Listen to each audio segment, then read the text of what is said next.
Hello, today we're going to look at the career of Steven Spielberg, one of the top directors of the last 50 years or so. And normally, when I do a director video, I rank his movies from worst to best, do his whole career. But honestly, I haven't seen all of the Spielberg movies. He's directed 32 films, and I've seen only 26. So the six I have not seen are Lost World, Jurassic Park, which is a sequel to Jurassic Park, obviously. Indiana Jones and the Kingdom of the Crystal Skull, which is the fourth in the Indiana Jones series. I didn't feel it was necessary to even bother with that. War Horse from 2011. The Adventures of Tintin from the same year. The BFG, which I believe is an animated movie from 2016, and Ready Player One from 2018. Those are the six I have not seen. I don't know if I'm going to see. So instead, what I'm going to do is do a top 10 list near the end of the video. Honorable mentions. Of course, I'll have 5 honorable mentions. I'm going to have 5 middle of the road type, so-so pictures that Spielberg's done. 5 that are below par, not his greatest effort, and 1 which I consider his worst movie. So we're going to start with that, the worst movie of Spielberg's career, and that would be The Terminal, starring Tom Hanks and Catherine Zeta-Jones from 2004.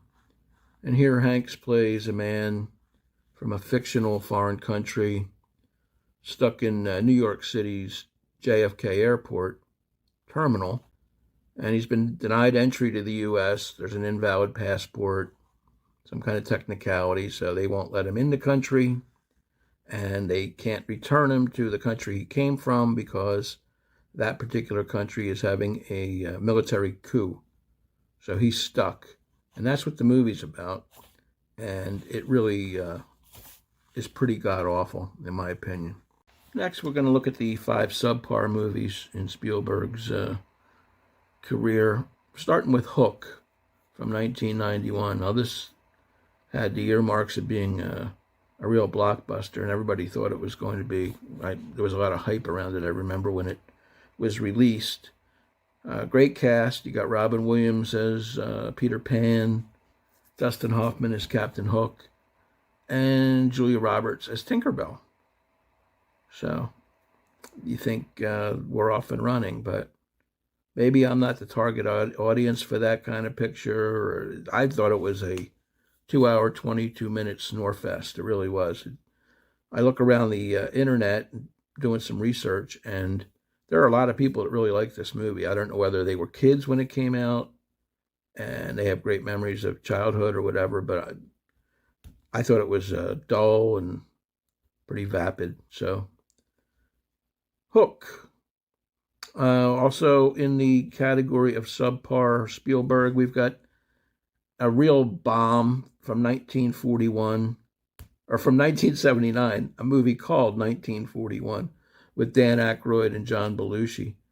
Now Belushi plays a fighter pilot trying to defend California from what is expected to be an invasion of the Japanese days after Pearl Harbor.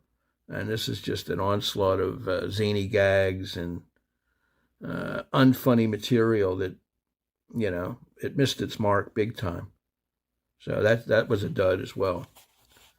Our third subpar flick is Always from 1989.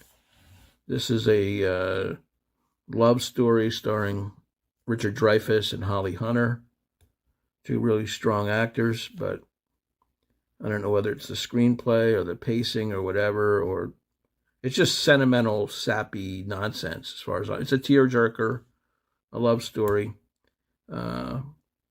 Richard Dreyfuss plays a forest fire fighter pilot, and he's putting out these humongous fires in, I believe it's the upper northwest part of the United States, either Oregon or Washington, somewhere where they have these fires. And Holly Hunter's at home waiting, and I don't want to spoil the plot, but he may or may not come home one day, and there's a lot of fantasy and afterlife stuff, and I think I just spoiled it. Anyway, the most notable part of this movie is Audrey Hepburn's last film. So, Always, from 1989.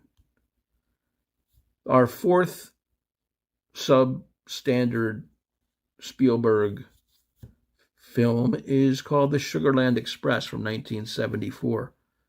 It's his first feature film. Stars a young Goldie Hawn, and she and her husband are trying to outrun the law. There's just a plethora of car crash scenes and chase scenes, and that was a popular theme back in the 70s. They thought it would attract people, and in drive-in movies, that type of thing, that people would go see these chase movies. So I just never liked it. I only saw it once. It didn't work for me. And our last film in this category is War of the Worlds from 2005, starring Tom Cruise.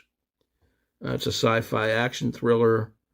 Tom Cruise and Dakota Fanning, a 12-year-old Dakota Fanning, who's really good in the movie.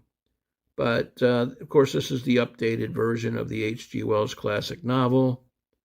And, it's basically a alien invasion. And whether you buy into that or not, it's, it makes for great movie watching, but it's technically well made, and huge budget. It was made for 132 mil, and it reaped 591 in returns. So Spielberg and company got their money back on this.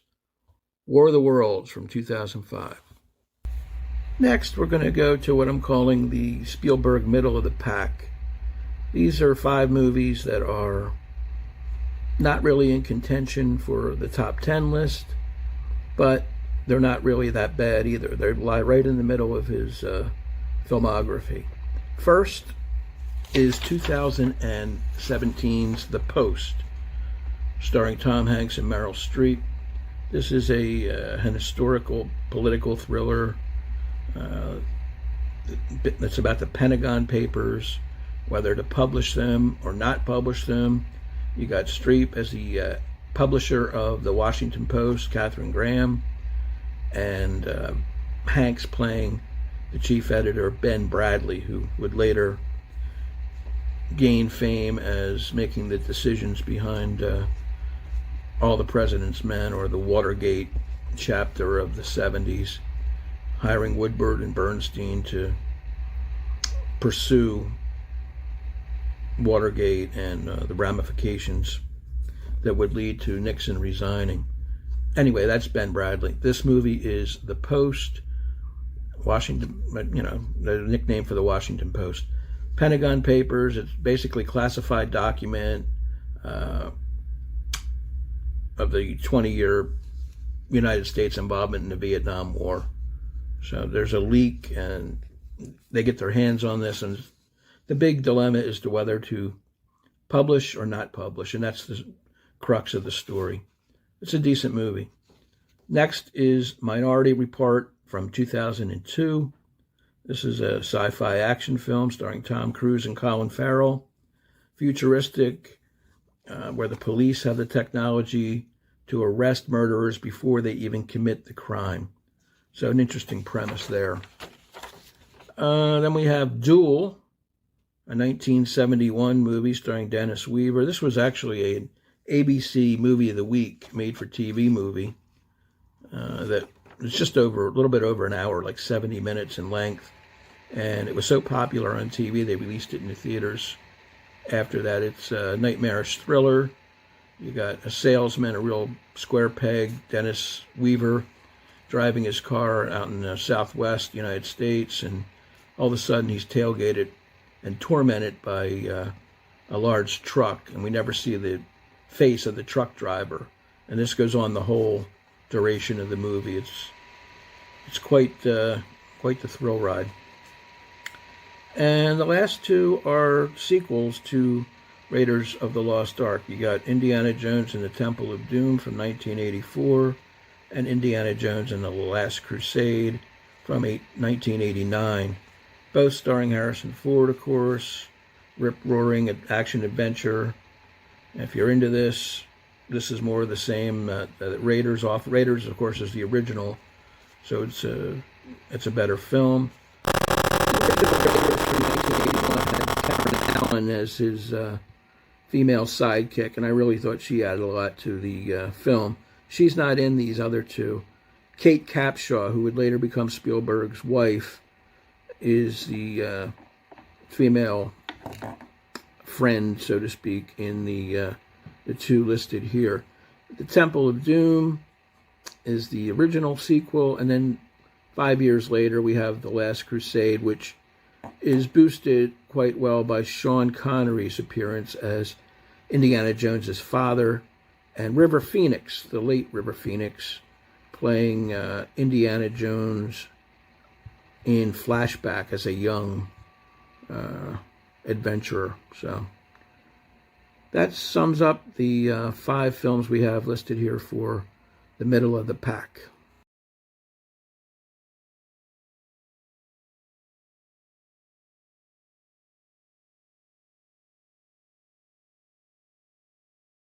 Working our way to the honorable mentions.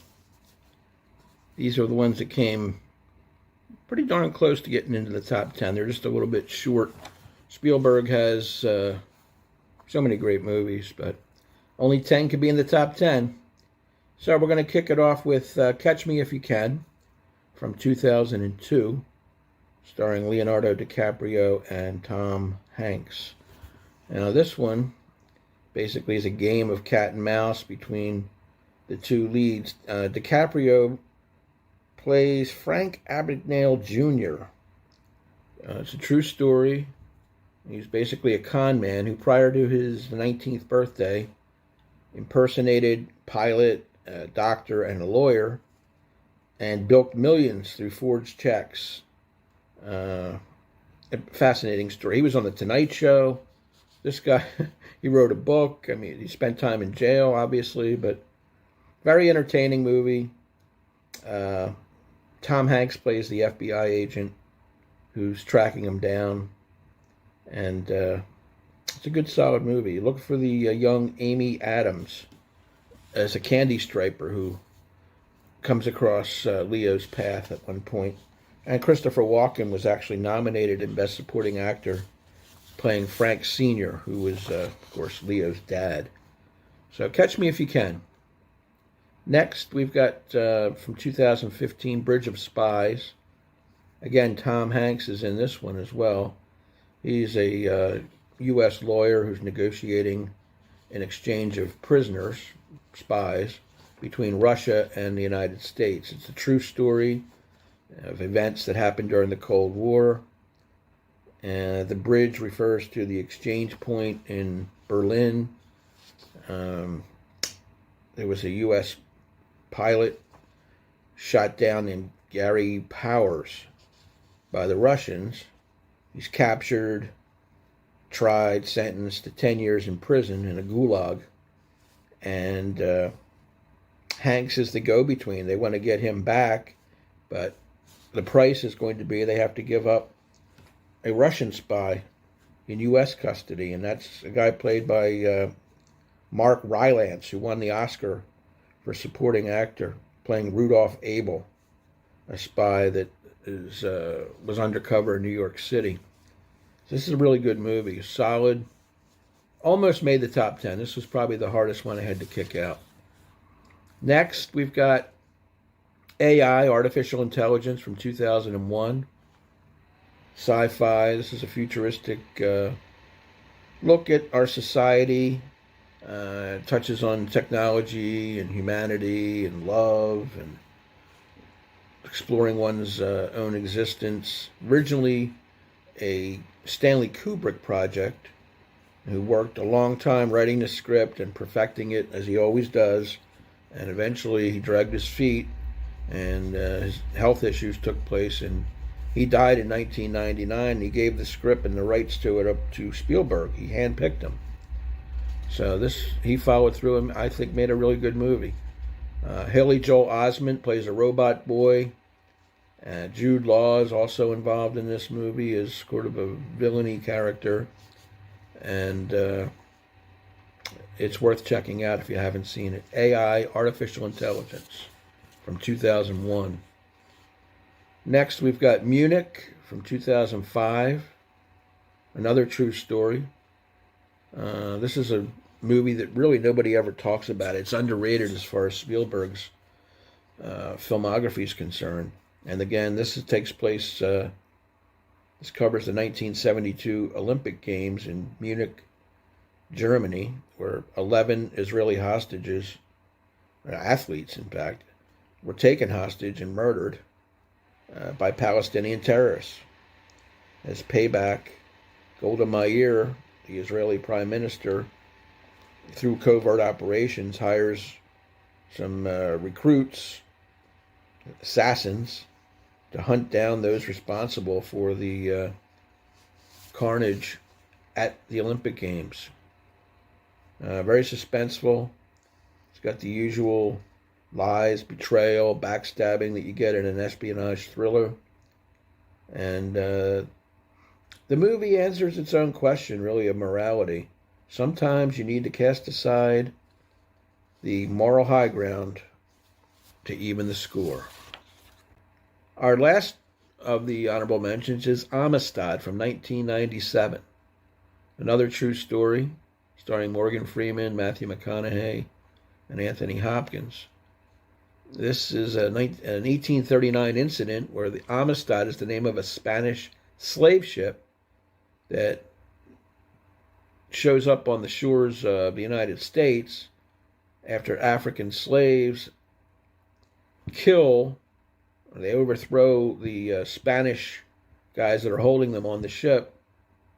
They have a revolt, take over the ship, but they can't really negotiate it. They're going in the wrong direction. They want to go back to Africa and get their freedom, but they show up in the United States. So it ends up in the U.S. courts. In fact, the Supreme Court, I'm not going to give away the ending, but Morgan Freeman is the abolitionist who comes to their cause. Matthew McConaughey is the lawyer. You got Anthony Hopkins as John Quincy Adams, who's an advisor and speaks on their behalf. The lead performance is an actor named Jaimin Hunsu, one of the Africans on the ship. And this guy is as hard as they come. He's unbreakable. He goes through so much torture and pain and suffering, all to fight for his freedom, to get back to his homeland. It's a good movie. It's long. There's some brutal scenes on it, but it's worth the journey. So that sums up my 5 honorable mentions. Next up, the top 10.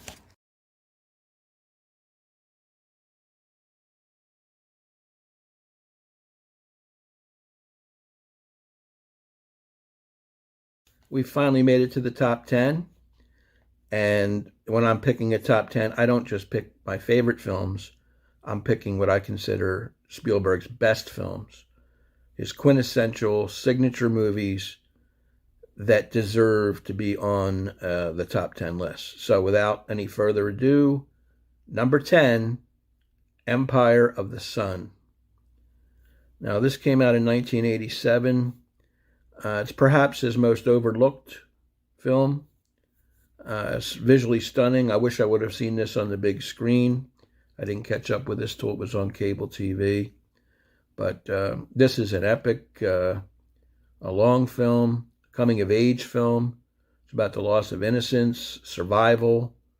There's a young boy played by Christian Bale, who's a kid of privilege. Him and his parents are living in Shanghai when World War II breaks out. And during all the chaos and carnage, he is separated from his parents. He doesn't know whether they're alive or dead. He gets mixed up in people running and fleeing, and he's sort of abandoned in this mansion. and he becomes a prisoner of war. He's sent to a Japanese internment camp, and this really is a great movie for Bale. I think he was 12 years old when this movie came out, and he showed at an early age that he was destined for absolute stardom later on, and you can see it in his performance here. One of Spielberg's underrated films. John Malkovich is in a supporting role here. He plays an American who takes the Bale character under his wing, and he's he's already a street survivor in a way. I think he's a merchant marine who's also in the Japanese internment camp, and he's a scrapper. He knows how to work his way through all the muck and mire, and Bale learns a lot of his survival skills through Malkovich. So, number 10, Empire of the Sun. Number 9 is Jurassic Park from 1993. This is based on the best-selling novel by Michael Crichton.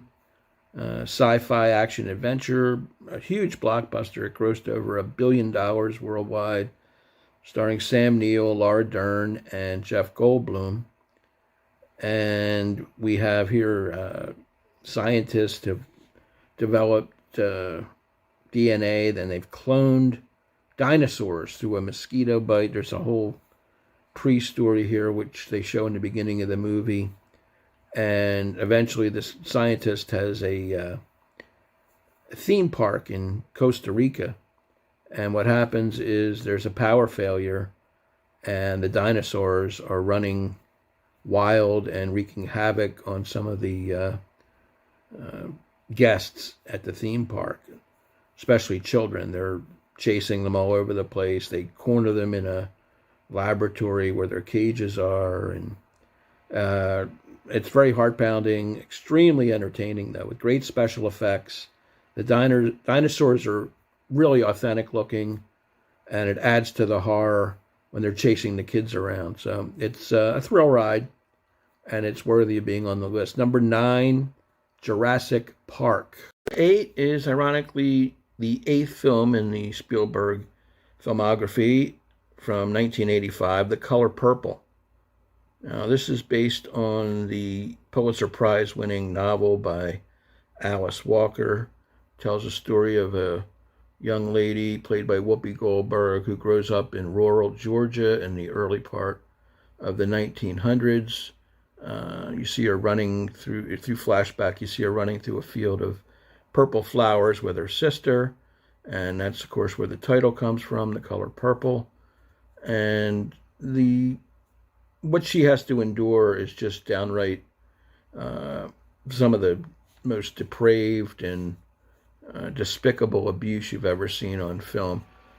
She's, of course, born into poverty. There's physical, mental, emotional abuse thrust at her, incest. She gets pregnant at a young age. Her kids are taken away from her. She's separated from her sister. So there's so much hardship. And the only person that really loves her is her sister, who she's telling her tale of woe to in these letters over the period of, I think, 30 or 40 years. And, whether they will ever see each other again is an unknown. There's another character played by Danny Glover who just beats her at every opportunity. He's mean to her. He hides her letters. Another woman in the cast tells her she's flat out ugly. The insults and the abuse are coming from every direction. So the movie does have a lot of heart. It works on a lot of levels, but at some point it's very difficult to sit through. It was nominated for 11 Academy Awards. It didn't win a single one. And Spielberg, believe it or not, was not even nominated. So it's hard to imagine where every technical aspect of the movie is honored. Art direction, cinematography, editing, score, some of the acting as well, the screenplay, but not Spielberg. So I don't know whether people had enough of him at that time, because he was pretty much lauded for everything he's done up till this point. So he didn't get recognized for this movie, and he probably should have. The Color Purple, 1985. Number 7 contains one of the all-time great acting performances by one of the all-time great actors, and that is Lincoln from 2012, played magnificently by the great Daniel Day-Lewis. This was his third lead actor Oscar win, and deservedly so. This covers the final 4 months of Lincoln's life. The 16th president, of course, Abraham Lincoln. And it focuses on the 13th Amendment to the United States Constitution, abolishing slavery and getting this amendment passed through the House and the Senate. It's a talky movie, a thinking person's movie. There's not a lot of action. It's a lot of people discussing the reasons for and against the amendment, and just an unbelievable performance by Daniel Day-Lewis. I don't know how they do it. The close-ups are pure movie magic. It's like watching Lincoln come to life on the screen. Truly incredible. Sally Field plays Mary Todd Lincoln, and some of the others in the cast are Tommy Lee Jones, James Spader, David Strathairn. Great movie from 2012, Lincoln. Next is number 6 on the list, and that is 1981's Raiders of the Lost Ark, starring Harrison Ford, in a role that Harrison Ford just completely owns. Nobody else, I can't imagine anybody else playing this. It's one of the great action-adventure movies of all time. A true blockbuster. It made ridiculous amounts of money. Everybody saw this movie multiple times in the theater. And then, of course, on cable and DVD and so forth, it was such a monster as well. Harrison Ford plays an archaeologist named Indiana Jones, who is hired by the United States government to find the Ark of the Covenant, which contains magic, mysterious powers to it could win or lose a war, I guess was the thought back then. And the object is for Ford, or Indy in this case, to get to this and discover and find it before Hitler and the Nazis do. That's the premise of the movie. He runs into one obstacle after the next. The action just never lets up. He's got predicaments where there's spiders, big giant tarantulas, snakes. He's in a snake pit. A guy comes at him with a knife. You got giant boulders. He's out trying to outrace. It's just a great action-adventure movie. Raiders of the Lost Ark, 1981, co-starring the girl next door type, Karen Allen, who's a really good actress, and not a lot of people know about her today, but in the 70s and 80s, she was quite fetching on the screen. But Harrison Ford is the man here. He owns this role, a great performance by him, and this spawned 3 sequels later down the road. Okay, we've made it to the top 5 in the Spielberg countdown, so this is the elite territory, the essential Steven Spielberg films. And these are the ones that are going to be discussed and analyzed by critics and movie fans for the next 100 years or so. So let's dive in. Number 5, family entertainment, pure, absolute movie magic, E.T., the Extraterrestrial from 1982. Starring Henry Thomas as Elliot, Drew Barrymore as his sister, and Dee Wallace as his mom. A little family entertainment, definitely family friendly. This was inspired through Spielberg's upbringing himself. He was a child of divorce. He admits suffering from loneliness, having imaginary friends, and E.T. comes directly from that experience. So, and Elliot here discovers E.T. in his closet.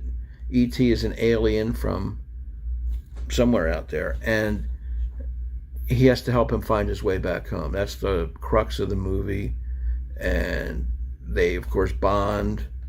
And if this movie doesn't tug at your heartstrings, you don't have a pulse. This is This will definitely work you over a little bit. Even to this day, an old geezer like myself will enjoy E.T. So, number 5, E.T. the Extraterrestrial. Okay, number 4 is Jaws from 1975. This is based on the Peter Benchley best-selling novel, and this was a monster of a movie, no pun intended. This is one of the all-time thrillers.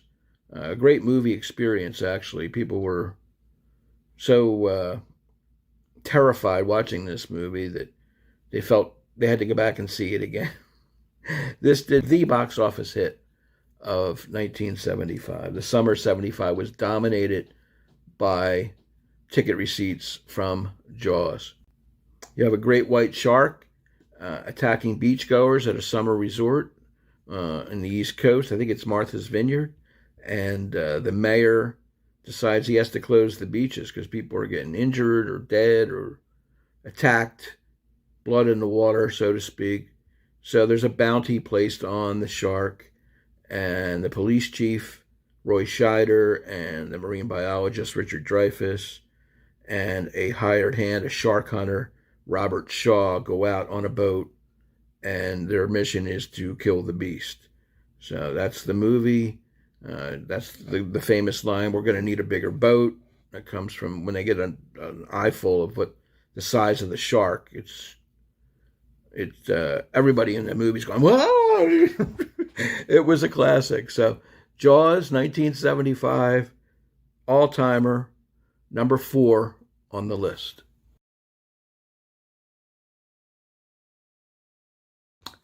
Next up is number 3, and that's Close Encounters of the Third Kind from 1977.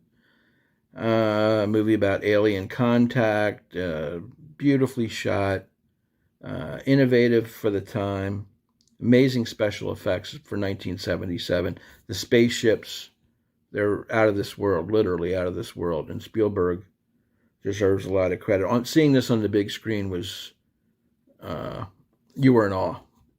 It was a great movie.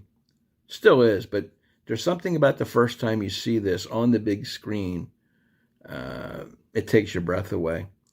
So this came out the same year as Star Wars, 1977, and Star Wars got all the hubbub. It was, all the kids were going to see that in droves, multiple times.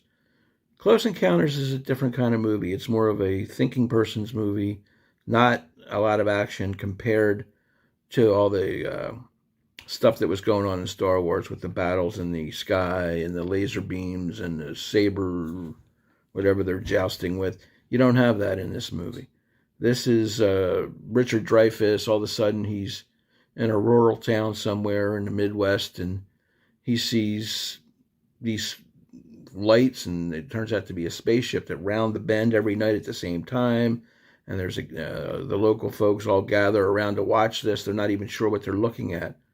And then his behavior gets slowly more bizarre. He starts making mountains out of mashed potatoes at the dinner table and crying without reason. And he's losing his emotions, and he can't quite figure it out. So to me, it's the best movie I've ever seen about UFOs. It makes you think what's out there.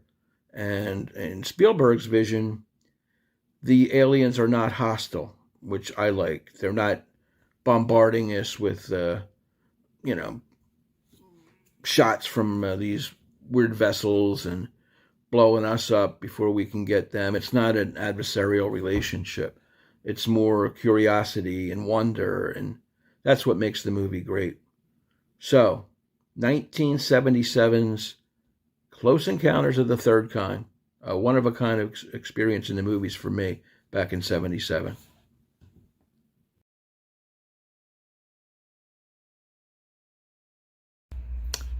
Okay, we're down to the top 2. The plot thickens. What's it going to be?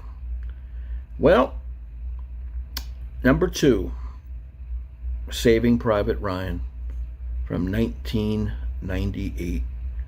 This was an out-of-body experience almost for me. I mean, Spielberg literally takes you to a time and a place. He takes you to Normandy Beach, June 6th, 1944, and shows you what the U.S. soldiers went through. It was just hell, literal hell on that beach. Just amazing filmmaking to recreate those scenes.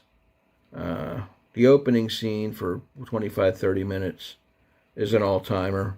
The shocking realism, the graphic images, stuff that you can't get out of your mind. I mean, I did go back and see this one again because I thought it was just so amazing and so life-changing. You can read about this stuff in a book or watch a documentary that's altered. And thank God none of us have the experience of going to war. Hope we never do. But this takes you there and shows it to you. No holds barred. That's what a great filmmaker does. He takes you and shows you a part of life that's what art is. I mean, it's reflecting a certain aspect of life, and this guy does it as well as anybody. So you got Tom Hanks as the leader of a troop of guys. Once they get on the beach, their job is to find and return safely Matt Damon, who is Private Ryan.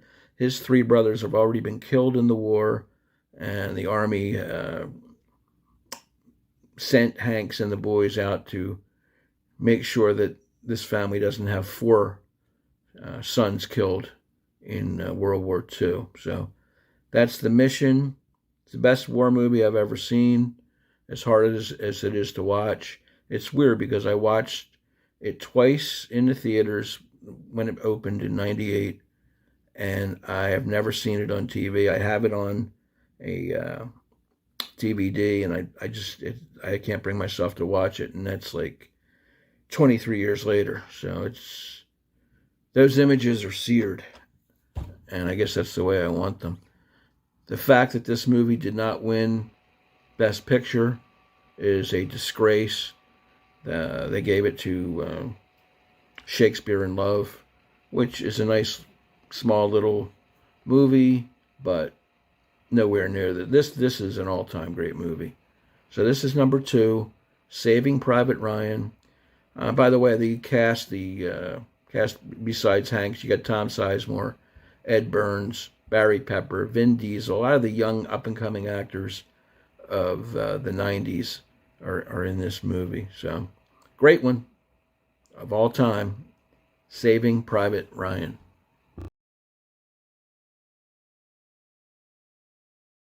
Finally reached the number 1 spot, and I'm sure you've guessed it is Schindler's List from 1993. Spielberg's masterpiece, as tough a subject matter as it is, and it's devastating. It's the most powerful movie I've ever sat through.